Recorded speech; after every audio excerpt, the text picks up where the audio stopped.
Bonjour, ici iTouch4 Pro et aujourd'hui je vais vous montrer l'application iColorize Label. Alors cette application elle sert à changer de couleur les noms en bas des applications et dans le dock. Ça sert aussi à changer la police. Voilà, comme vous pouvez le voir, ça a changé la police des applications. Des noms des applications plutôt. Alors quand vous l'aurez téléchargé, ça va vous mettre une section dans les réglages, iColorize Label. Vous l'activez, et quand vous l'aurez activé, ça vous demandez un respring. Quand vous mettez Randomize Colors, ça sert à mettre des couleurs aléatoirement sur le springboard et dans le dock de votre appareil. Ça marche sur toutes les pages, dans les dossiers, et aussi dans le multitâche. Voilà.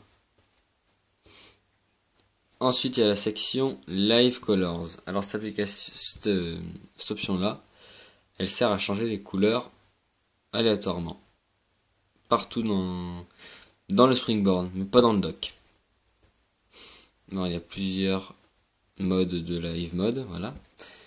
Jumping Colors, c'est comme Random Colors, ça change aléatoirement partout, comme ceci. Et ensuite, Changing All, ça fait des couleurs aléatoires. Non, c'est pas ça, ça fait un dégradé des couleurs, voilà.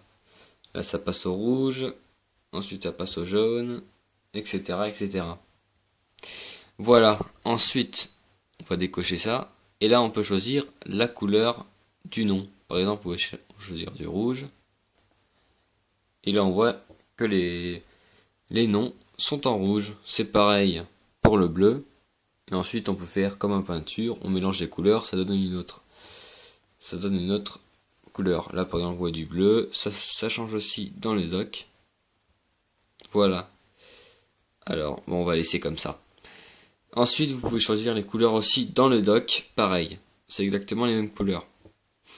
Ensuite, on peut choisir si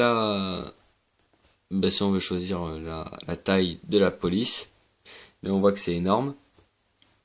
Moi, je vais mettre en normal, au milieu. Et ensuite, là, dans les font name, on peut choisir la police des noms. Par exemple, je choisis Marker Felt. On va choisir système, ça c'est la police de l'iPad. Voilà. Ensuite on peut choisir partie let. Et voilà, c'est pas très lisible.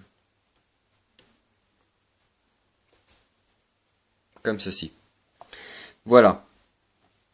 Alors il y a plusieurs polices. Vous choisirez celle que vous voulez. Bon bah voilà, c'était iTouch4 Pro qui vous montrait l'application iColorize Label. Merci.